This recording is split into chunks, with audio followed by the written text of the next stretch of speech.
Welcome to your channel Preparation for All #64. Dear learners, it is your channel. তোমরা যারা এই চ্যানেলে ধারাবাহিকভাবে ক্লাসগুলিকে করছো প্রতিদিন অর্থাৎ মঙ্গল বৃহস্পতি এবং শনি নিয়মিতভাবে সন্ধ্যে 6টার সময় কিন্তু ডিএলএড 2024-26 সেশনের ক্লাস হয়।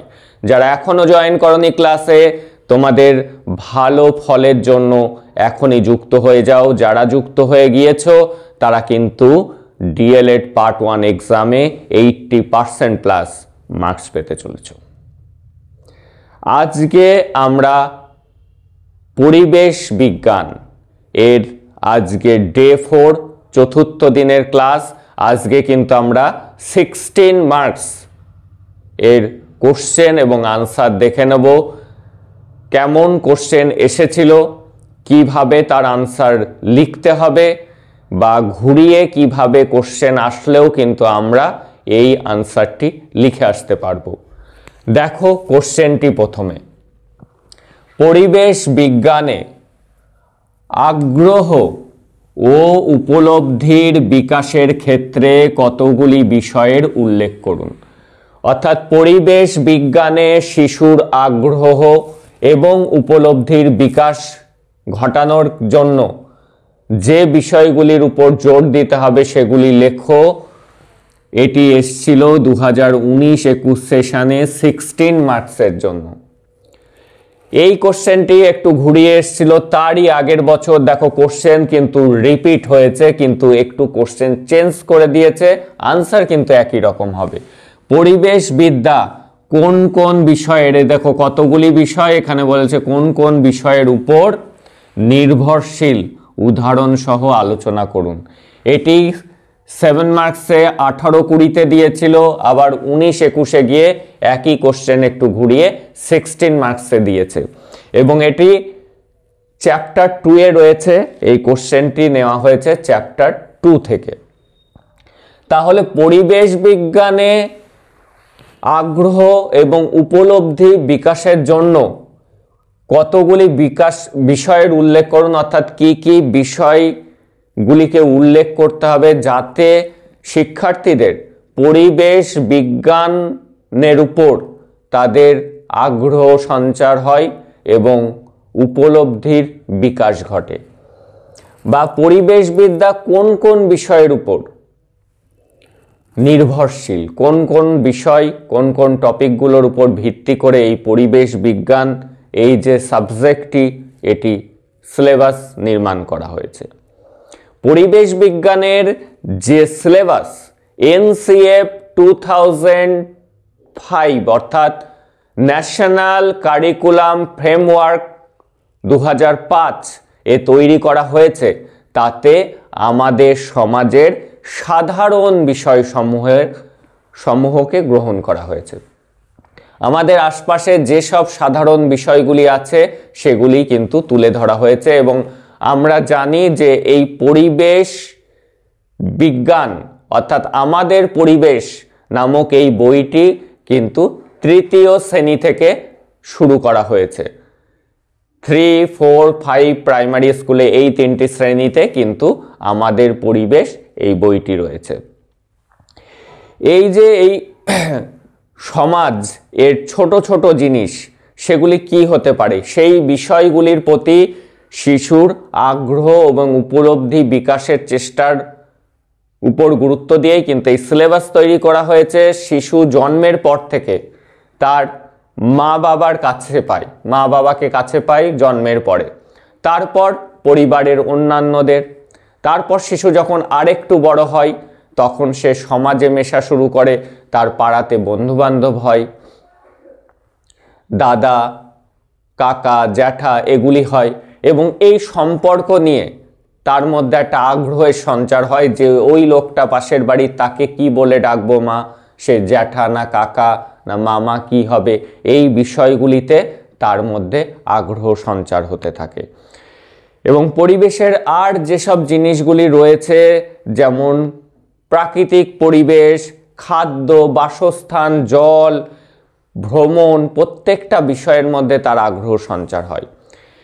এই দিকগুলি মাথায় রেখে কিন্তু সিলেবাসটি নির্মাণ করা হয়েছে। যে যে বিষয়গুলির উপর গুরুত্ব দেওয়া হয়েছে, অর্থাৎ যে বিষয়গুলির উপর গুরুত্ব দিয়ে এই পরিবেশ বিজ্ঞান বিষয়টিকে তৈরি করা হয়েছে, বা শিশুদের আগ্রহ সঞ্চারের জন্য যে বিষয়গুলির উপর জোর দেওয়া হয়েছে, সেটি হলো পরিবার ও বন্ধু।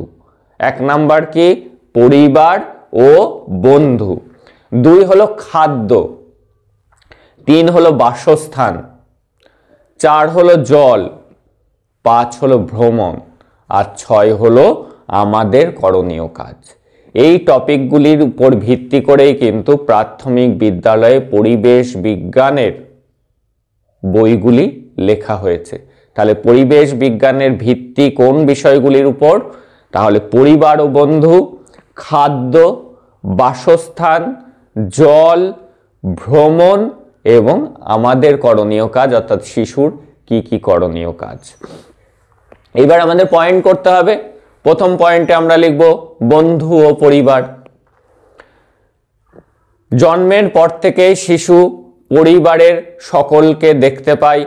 মা, বাবা, দাদু, ঠাকুরদা, দিদিমা, দাদু, জ্যাঠা, জেঠি, দাদা, দিদি, এদের মধ্যে দিয়েই কিন্তু সে বড় হতে থাকে। তারপর সে পাড়াতে তার মেশা শুরু করে, তার বন্ধু বান্ধব তৈরি হয়, বিভিন্ন লোকের সাথে তার মেলামেশা শুরু হয়, বিভিন্ন লোক সম্পর্কে, তার আশেপাশের মানুষজন সম্পর্কে তার মধ্যে কৌতূহলের সঞ্চার হয় এবং তার আশেপাশের পরিবেশ সম্পর্কে জানার আগ্রহ তার বৃদ্ধি পায়। এই বিষয়গুলিকে মাথায় রেখেই 3য় শ্রেণীতে পরিবার ও বন্ধু এই বিষয়টিকে অন্তর্ভুক্ত করা হয়েছে। এবার দ্বিতীয় পয়েন্ট কি আমাদের? দ্বিতীয় পয়েন্ট হলো খাদ্য। খাদ্য মানুষের জীবনের সবথেকে প্রয়োজনীয় উপাদান। খাদ্য ছাড়া মানুষ, প্রাণী অর্থাৎ পশু পাখি, গাছপালা অর্থাৎ সজীব জিনিস কেউ বাঁচতে পারবে না। তাই অত্যন্ত গুরুত্বপূর্ণ হলো খাদ্য। শিশু বড় হওয়ার সাথে সাথে বিভিন্ন খাবারের আস্বাদ পেতে থাকে এবং তার মধ্যে খাবার নিয়ে কৌতূহল জন্মাতে থাকে। কোন জিনিসটা খাওয়া ভালো, কোন জিনিসটা খেলে আমাদের শরীর খারাপ হয়, কোন জিনিসটা খেলে পেটের অসুখ হয়, কোন জিনিসটা খেলে আমাদের স্বাস্থ্য ভালো হয়, দুধ খাওয়া ভালো কি খারাপ, ডিম খাওয়া ভালো কি খারাপ, ফল খাওয়া ভালো কি খারাপ, মানুষ কি খায়, পশুরা কি খায়, পাখিরা কি খায়, এই সব সম্পর্কে তার মধ্যে একটি কৌতূহল বৃদ্ধি হতে থাকে, বাড়তে থাকে এবং সেই কৌতূহল এবং উপলব্ধি বিকাশের জন্য প্রাথমিক বিদ্যালয়ে 3য় শ্রেণী থেকেই খাদ্য বিষয়টিকে অন্তর্ভুক্ত করা হয়েছে। সেখানে কি কি বিষয় নিয়ে আলোচনা করা হয়েছে? খাদ্য আমরা কোথা থেকে পাই, অর্থাৎ সোর্স কি খাবারের, কোথা থেকে আমরা খাবার পাই, মানুষ কি খায়, পশু কি খায়, কোনটি খাদ্য কোনটি অখাদ্য, এটি নিয়ে আলোচনা করা হয়েছে ক্লাস 3তে অর্থাৎ 3য় শ্রেণীতে খাদ্য বিষয়ে। এইবার 3 নাম্বার পয়েন্ট হলো আমাদের বাসস্থান। বাসস্থান কি? মানুষ সারাদিন খাটাখাটনির পর ক্লান্ত শরীরে যেখানে এসে সে বিশ্রাম নেয় সেটি তার বাসস্থান এবং এই বিশ্রাম তাদের মধ্যে নতুন শক্তির সঞ্চার করে। তাই বাসস্থান কিন্তু একটি অত্যন্ত গুরুত্বপূর্ণ অঙ্গ আমাদের বেঁচে থাকার। মানুষ ছাড়াও পশু পাখিরও কিন্তু একটি নির্দিষ্ট বাসস্থান আছে।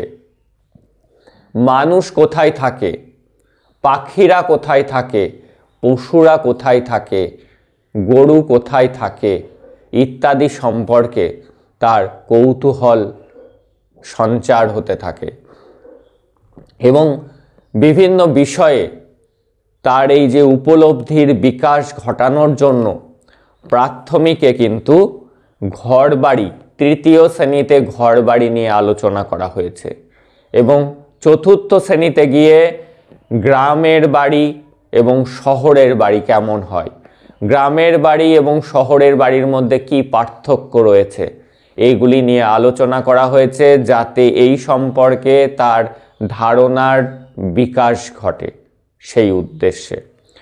এবার হলো জল। খাবারের থেকেও যেটি অত্যন্ত প্রয়োজনীয় বেঁচে থাকার জন্য সেটি হলো জল।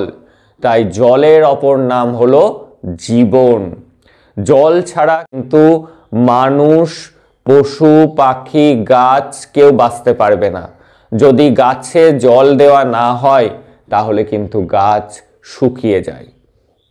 এই জল আমরা কোথা থেকে পাই সেটি নিয়ে কিন্তু শিশুর মধ্যে আগ্রহ দেখা দিতে থাকে, কৌতূহল বাড়তে থাকে। কলে কোথা থেকে জল আসছে, বৃষ্টি কেন হয়, বৃষ্টির জল কি খাওয়া যায় ইত্যাদি বিষয়ে কিন্তু তাদের মধ্যে আগ্রহের সঞ্চার হতে থাকে। এই সব কথা মাথায় রেখে যাতে তাদের এই উপলব্ধি বা ধারণার বিকাশ ঘটে যে কিভাবে জল পাওয়া যায়, খাল, বিল, নদী, নালা ইত্যাদি ছাড়াও জলের উৎস হলো আমাদের মাটির নিচে সঞ্চিত জল, যেটি আমরা নলকূপ, গভীর নলকূপ ইত্যাদির মাধ্যমে পেয়ে থাকি। সেই বিষয়ে ধারণা যাতে পরিষ্কার হয় শিক্ষার্থীদের মধ্যে, সেই জন্য তৃতীয় শ্রেণীতেই জলের উৎস ও সংরক্ষণ, জল কিভাবে সংরক্ষণ করে রাখা যায় সে সম্পর্কে কিন্তু আলোচনা করা হয়েছে।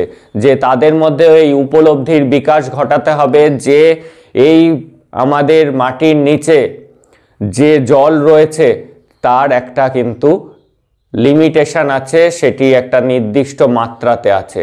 আমরা যদি অতিরিক্ত মাত্রাতে জল ব্যবহার করে ফেলি তাহলে কিন্তু একদিন সেই মাটির নিচে থাকা জল ফুরিয়ে যাবে, তখন কিন্তু আমরা জলের অভাবে মারা যাব। এই উপলব্ধির বিকাশ তাদের মধ্যে কিন্তু ঘটাতে হবে এবং সেই উদ্দেশ্যে, এবং জল আমরা দূষণ করব না। দূষিত জল মানুষের কাছে কিন্তু বিষ। জল যেমন জীবন তেমন আবার দূষিত জল কিন্তু বিষ। এই বিষয়গুলিতে তাদের উপলব্ধি সঞ্চারের জন্যই কিন্তু তৃতীয় শ্রেণীতে জলের উৎস ও সংরক্ষণ সম্পর্কে আলোচনা করা হয়েছে এবং চতুর্থ শ্রেণীতে জল দূষণ সম্পর্কে আলোচনা করা হয়েছে। কিভাবে জলকে দূষণমুক্ত রাখা যায়, কি করলে জল দূষিত হয়, কি করা উচিত নয়, জল কিভাবে খাওয়া উচিত, এগুলি নিয়ে কিন্তু বিস্তারিত আলোচনা হয়েছে চতুর্থ শ্রেণীতে। এবার হলো ভ্রমণ। মানুষ হলো সমাজবদ্ধ জীব, আমরা সমাজের মধ্যেই কিন্তু ঘুরে বেড়াই। শিশু প্রথম তার ভ্রমণটি করে তার প্রাথমিক স্কুলে, তারপরে সে তার চারিপাশে বন্ধু বান্ধবের সাথে ঘুরে বেড়ায়, মা বাবার সাথে দূরে কোথাও ঘুরতে যায়, আত্মীয় স্বজনের বাড়িতে যায়। এই যে এই ভ্রমণের ফলে তার মধ্যে কিন্তু অনেকগুলি প্রশ্নের সঞ্চার করে এই ভ্রমণ। তার মধ্যে কৌতূহলের সঞ্চার হয়, যে জায়গায় যায় সেই জায়গাকার মানুষ, সেই জায়গাকার প্রাকৃতিক পরিবেশ ইত্যাদি সম্পর্কে জানার কৌতূহল তার মধ্যে বাড়তে থাকে। সেই জন্য কিন্তু এই আমাদের পরিবেশ এই বইটিতে ভ্রমণ সম্পর্কেও কিন্তু বিষয় অন্তর্ভুক্ত হয়েছে এবং সেখানে ভ্রমণ সম্পর্কে বিস্তারিত আলোচনা করা হয়েছে। এইবার সবথেকে গুরুত্বপূর্ণ হলো আমাদের করণীয় কাজ। শিশুর মধ্যে ছোট থেকেই যদি বিভিন্ন বিষয়ে উপলব্ধির বিকাশ ঘটাতে হয়, তার মধ্যে সামাজিক চেতনা গড়ে তুলতে হয়, তাহলে তাকে ছোট থেকেই শেখাতে হবে কোন জিনিসগুলি করা উচিত এবং কোনগুলি করা উচিত নয়। এবং এই দায়িত্বটি স্কুলে নিতে হবে একজন শিক্ষককে এবং বাড়িতে তার মা বাবাকে, তার বড়দেরকে এই বিষয়টি নিতে হবে।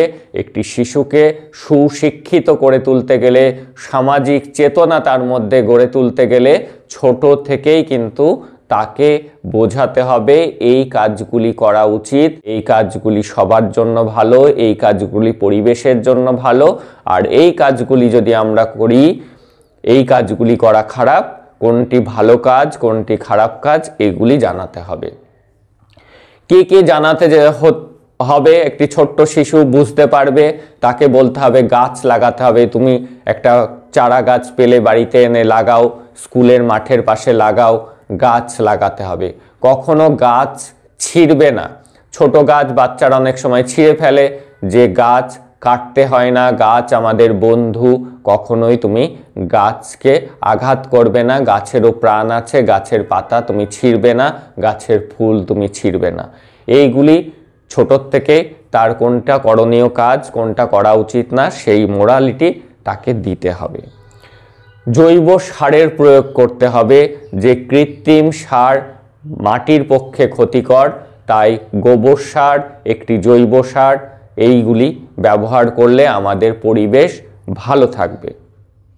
আমাদের পলিথিন বা প্লাস্টিক ব্যাগ ব্যবহার করা উচিত নয়।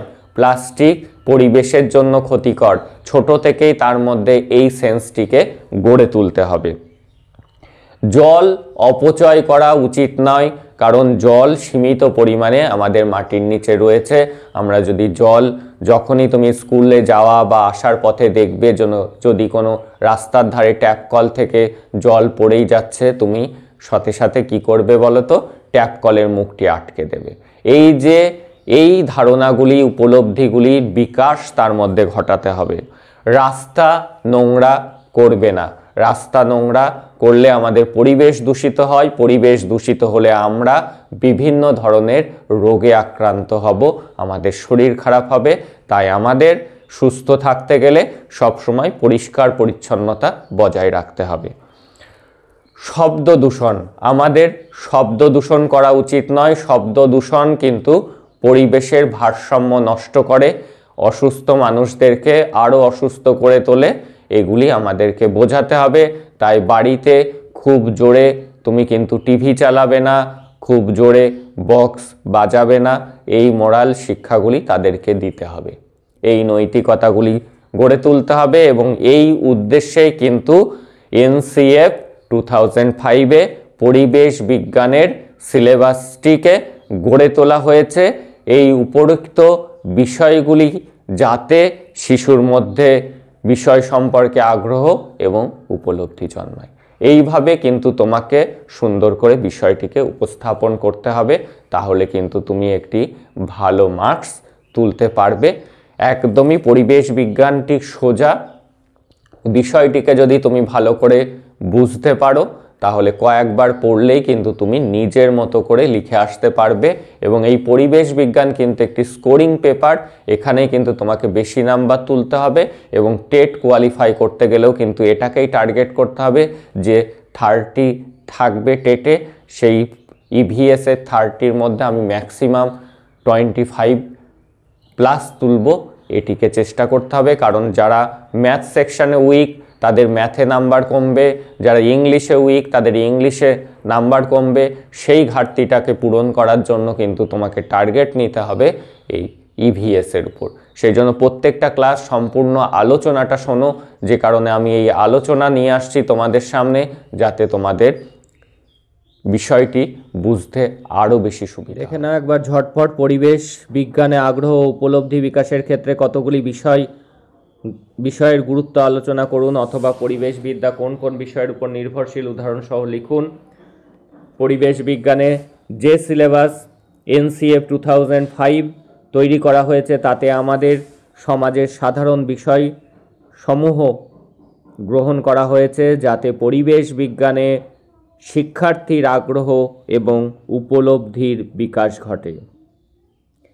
শিশু জন্মের পরে প্রথমে কাছে পায় মা বাবাকে, তারপর পরিবারের অন্যান্যদের সাথে শিশুর সময় কাটে।